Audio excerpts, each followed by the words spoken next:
I denne video vil jeg vise dig, hvordan du nemt og enkelt deler en mappe til en kunde, eller deler en enkelt fil. Du går ned og finder JotaCloud-ikonet. Det er fælles både på PC og Mac.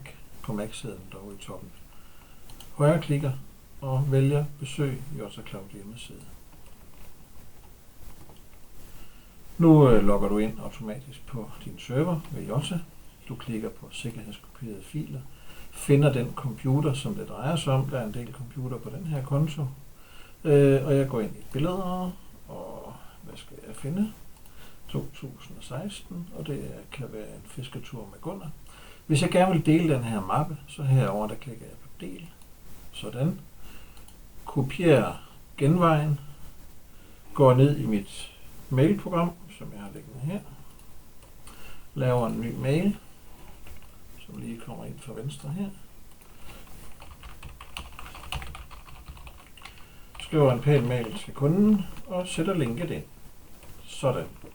Og så sender du mailen. Det er alt, hvad der skal til for at dele en mappe. Du skal selvfølgelig klikke på luk herinde.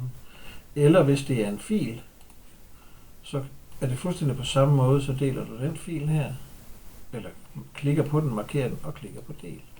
Og så får du bare et andet link. Her kan du se alle de filer, du har delt. Og der har vi fisketur med Gunnar, som jeg lige har delt. Og nu vil jeg ikke dele den mere. Sådan. Nu er den ikke delt mere. Sådan deler du en fil, eller deler du en mappe med Jota.